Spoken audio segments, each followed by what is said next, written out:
Bom, o Antigo Testamento, nós encontramos um povo que Deus escolheu, um povo terreno de Deus, que é Israel, e a esse povo Deus deu promessas de prosperidade, promessas de vida longa também, deu uma lei, deu uma terra. Então, tinha várias bênçãos que vinham, eram dadas, e também como decorrentes, né, da obediência desse povo. Se eles obedecessem, eles teriam todos esses benefícios, né? Porém, esse povo não foi fiel, infelizmente, não foi fiel a Deus. Eles foram bem desobedientes, foram bem rebeldes, né? Até fala muito de adúlteros no Antigo Testamento. Os profetas de Deus chamam o seu próprio povo de adúlteros, porque o adultério, ele é o que é o adultério? É a infidelidade. Uma pessoa tem uma esposa, e ele é infiel a essa esposa, e ele passa a ter outra no lugar dela. Eu queria ler um versículo em Êxodo, capítulo 19, versículo 5, diz o seguinte: Agora, pois, se diligentemente ouvirdes a minha voz e guardardes a minha aliança, então sereis a minha propriedade peculiar dentre todos os povos, porque toda a terra é minha. E vós me sereis um reino sacerdotal e o povo santo. Essas são as palavras que falarás aos filhos de Israel. Êxodo 19, de 5 a 6. Então estava aí uma promessa de fazer deles um povo separado, se eles escutassem a palavra do Senhor, e se eles cumprissem a palavra do Senhor, e se eles fossem obedientes. Depois tem várias outras passagens que vão falar de prosperidade, vão falar de saúde, de campos muito produtivos e tudo mais. Mas o fundamento, e começa tudo aí, onde ele dá essa promessa de fazer deles um povo diferenciado dentre todos os povos. E porque a terra é minha, ele fala, ele é o dono da terra, então ele dá a quem ele quiser e dá suas riquezas a quem ele quiser. Quando nós vamos para o Novo Testamento, nós vemos um povo também, que é a igreja. Mas por que esse povo seria distinto do primeiro povo? Se a gente for lá em 1 Pedro, capítulo 2, 1 Pedro, capítulo 2, versículo 9. Mas vós sois a geração eleita, o sacerdócio real, a nação santa, o povo adquirido, para que anuncieis as virtudes daquele que vos chamou das trevas para a sua maravilhosa luz. Vós que em outro tempo não erais povo, mas agora sois povo, povo de Deus, que não tínhamos alcançado misericórdia, mas agora alcançastes misericórdia. 1 Pedro 2, de 9 a 10. Agora, veja que existe uma diferença entre essas duas passagens, elas parecem muito semelhantes. Parece até a mesma coisa, parece que Deus está falando a mesma coisa para esses dois povos, mas não é. No primeiro caso, ele falava assim: se diligentemente ouvirdes, guardardes, então sereis. Era condicional a promessa. Nessa aqui, pelo contrário, vós sois a geração eleita. Vós sois o sacerdócio real, vós sois a nação santa, vós sois o povo adquirido, para que anuncieis as virtudes daquele que vos chamou das trevas para a sua maravilhosa luz. Vós que em outro tempo não erais povo, mas agora sois povo de Deus. Por quê? O que esse povo fez que se tornou povo de Deus? Não fez nada. Não fez nada, porque nós sabemos que Israel, Deus escolheu desde a fundação do mundo, fala lá em Apocalipse. A igreja, nós somos escolhidos, fala em Efésios, antes da fundação do mundo. Então era como se o Senhor tivesse escolhido um povo para ser o seu representante na terra, porém, de forma condicional, esse povo só teria privilégio se eles fossem obedientes, e aí esse povo não foi obediência, esse povo não serviu como testemunho de Deus na terra, esse povo entornou o caldo, fez tudo errado. Aí o que Deus fez? deixou esse povo de lado por um tempo. Isso você encontra em Romanos capítulo 11, né, que Israel foi deixado à parte por um tempo, e buscou então Deus formar um outro povo que é sobre o princípio da graça, que não é um povo do tipo, se vocês fizerem, vocês serão povo. Não, é sobre o princípio da graça. Então esse povo agora é povo já, porque Deus o escolheu antes da fundação do mundo. Deus o escolheu quando ele nem existia, ao contrário de Israel, que foi escolhido desde a fundação do mundo, quando já existiam os seres humanos ali, foram criados no começo da fundação do mundo, né, os primeiros seres humanos. A igreja não, a igreja foi escolhida antes que existisse qualquer coisa, antes que existisse tempo ou matéria. A igreja foi escolhida para ser a noiva de Cristo. Então, existe essa distinção muito clara que, infelizmente, grande parcela da cristandade não entende e não aceita. Para muitos cristãos, o que vale é a chamada teologia do pacto. Então, que segue a ideia de que Israel era o povo escolhido por Deus e veio vindo, e aí Deus deixou de lado Israel, ou melhor, transformou Israel na igreja. Então, a igreja seria a continuidade de Israel, é um Israel 2.0, seria a igreja, né? E Deus estaria tratando com a igreja agora. Israel, não, Israel é a igreja agora, Israel é a igreja, não tem mais nada a ver. Aí que está o problema, aí que é o problema. Esse tipo de pensamento sempre imperou no catolicismo romano e foi também transportado para o protestantismo. Então, a maioria das religiões protestantes e católicas consideram que Israel não é nada mais. Não tem mais importância nenhuma Israel. É mais só um paizinho lá, mas não tem nada de importante. E aquele povo também não tem nada de importante. Tanto é que durante séculos os judeus foram desprezados por católicos, inclusive muitos judeus pereceram nas fogueiras por considerados como hereges, né? Porque eles não criam em Jesus, não queriam ser batizados para serem salvos, porque era o batismo católico que salvava, então tinha que ser batizado para ser trazido para dentro da Igreja Católica e receber a salvação. Então, com isso, muitos foram martirizados.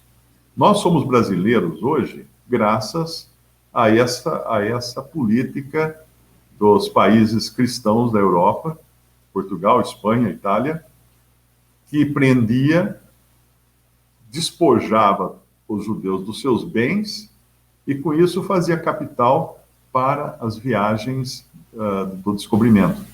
Então, como é que eles vinham construir um navio, uma caravela, atravessar o Atlântico em busca das Índias ou em busca de coisa que eles nem sabiam que estava? Era investimento de risco, não era um investimento. Então, que dinheiro usar para esse investimento de risco? Tira dos judeus. Tira dos judeus, que daí é dinheiro barato, né? Não precisa devolver depois com juros e correção monetária.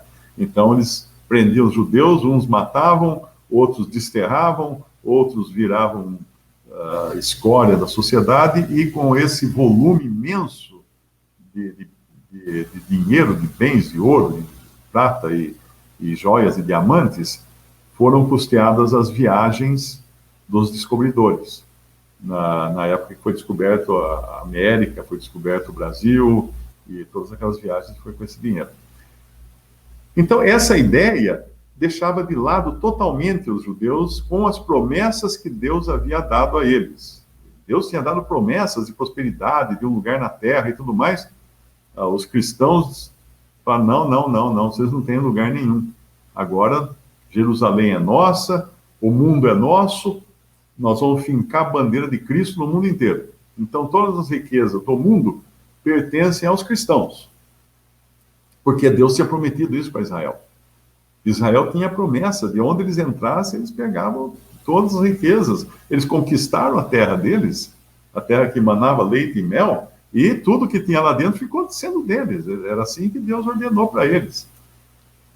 Com essa ideia equivocada, os cristãos também perseguiram os judeus na Segunda Guerra Mundial, por exemplo. Na Segunda Guerra Mundial, um país cristão que é a Alemanha, né? Amparado por outro país cristão, que era a Itália, porque eles estavam ali juntos, né? Com Mussolini, Hitler. O que eles fizeram? Simplesmente deportaram todos os judeus para os campos de concentração e mataram. Jogaram em câmaras de gás os que não serviam para escravo, e os que serviam para escravos usaram para construir a máquina de guerra nazista. Tanto a Itália fez isso, né, como também a Alemanha fez isso, e depois os próprios países conquistados pelos nazistas, e pela conjunção lá de Itália e Alemanha, acabaram também perseguindo os judeus. Porque eles acreditavam que o judeu não servia para nada, era escória, matou Jesus, eles são culpados, não vamos dar colher de chá para esses caras. Tanto é que existe uma carta escrita por Lutero, Martinho Lutero, dá para encontrar na internet, tem até traduzida, o título é Dos Judeus e Suas Mentiras. É uma carta em que Martinho Lutero diz que os judeus têm que mesmo ser perseguidos, eles têm que ter suas casas derrubadas, têm que jogar sal no terreno da casa para não nascer nada, tem que impedir que eles viajem, que eles tenham salvo-conduto por onde eles forem, eles não servem para nada. Lutero, que foi um homem muito usado por Deus para trazer à tona uma doutrina que já tinha sido esquecida, que era da justificação pela fé. Mas ele tinha toda essa cultura que ele trouxe no catolicismo romano. Então, hoje, o que está acontecendo hoje é que o movimento pentecostal, principalmente o movimento pentecostal, que no começo desse movimento, eles tentaram seguir o que eles aprenderam com irmãos do século XIX, que falavam de arrebatamento, falavam da vinda do Senhor, coisas que não eram faladas dentro do cristianismo católico e protestante. A vinda do Senhor era assim, o juízo final. Não tinha nenhuma esperança de arrebatamento, da igreja subir, nada disso.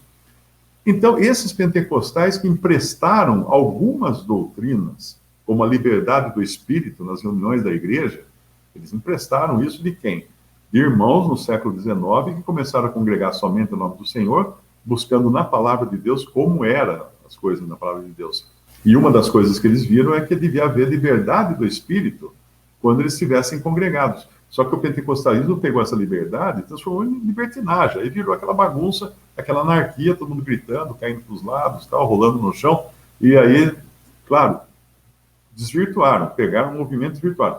Mas também, da mesma forma que emprestaram alguns costumes e doutrinas bíblicos, né, e distorceram, emprestaram também das religiões fundamentalistas cristãs, católicas e protestantes, a ideia da aliança, do pacto, da teologia do pacto, que é a ideia de que todas as bênçãos que foram prometidas a Israel no Antigo Testamento agora seriam direito da igreja.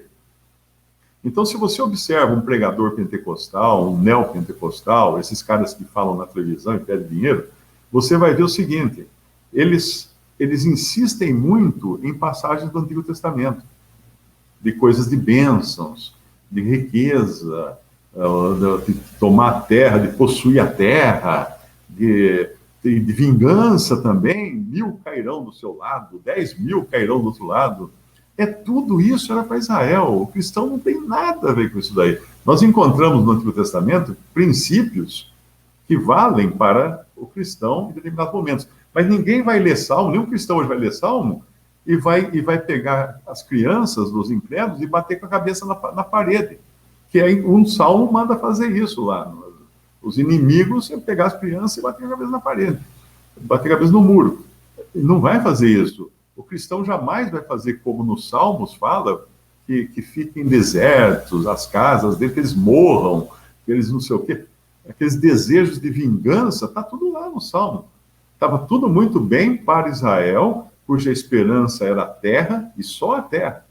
Mas não caberia jamais para um cristão, cuja esperança é celestial. Então, se para Israel estavam prometidas bênçãos terrenas e nunca no Antigo Testamento era prometido o céu. É só procurar. Ninguém tinha esperança do céu no Antigo Testamento. Todos tinham esperança de viver para sempre numa terra. E a lei prometia que pela obediência a pessoa não morria. Como é que é? Eu dizia que o homem viverá pela lei. O que queria dizer isso? Que se ele obedecesse à lei, ele continuava vivo, sem morrer. E quando Cristo veio ao mundo, ele mostrou como será o reino de 1000 anos na terra, depois do arrebatamento da igreja, do julgamento das nações. Cristo inaugurará o reino de 1000 anos, no qual vão entrar judeus e gentios da terra, não da igreja. A igreja já terá subido para o céu. Nessa terra dos 1000 anos, realmente será toda a maravilha que Deus prometeu no Antigo Testamento. As pessoas não vão morrer durante 1000 anos, a menos que pequem.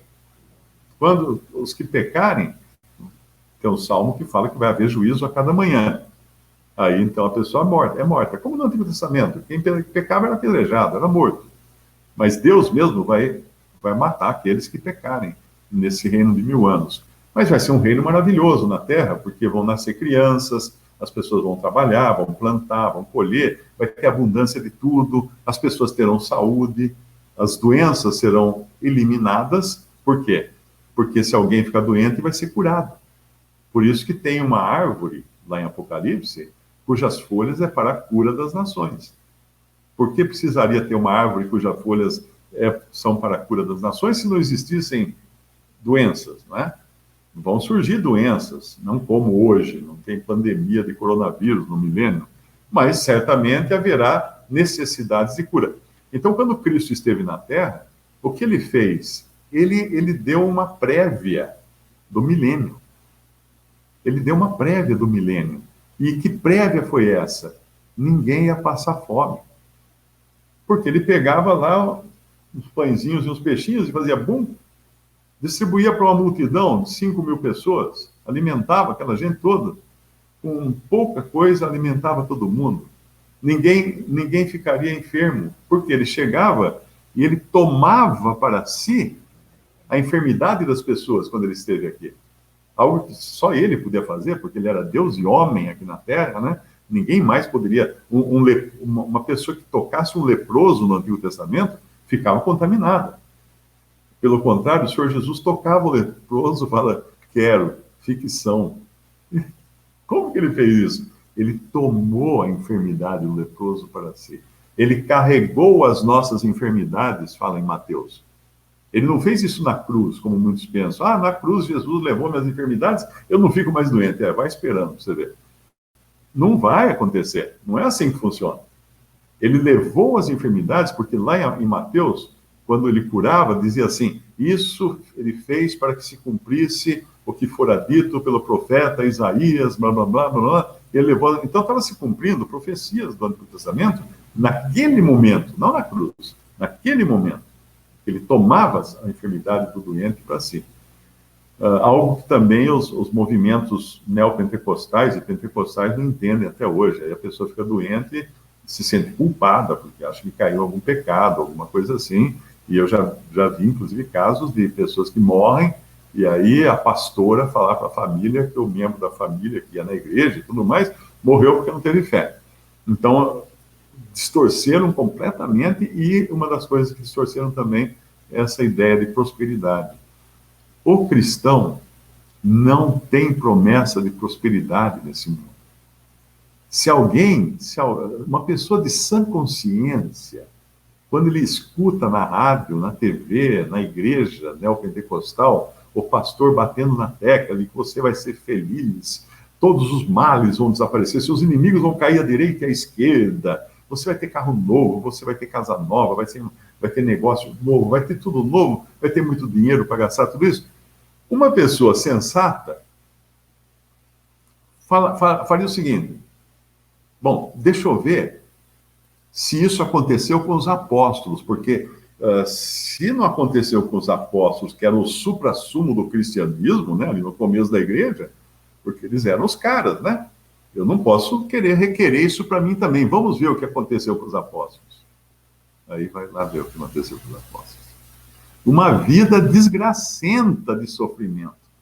só apanhando, tomando pedrada, naufragando. Veja a vida de Paulo, né? Em 1 Coríntios 12, é até bom abrir lá. Olha que vida que teve esse homem. 2 Coríntios, capítulo, eu acho que é capítulo 12.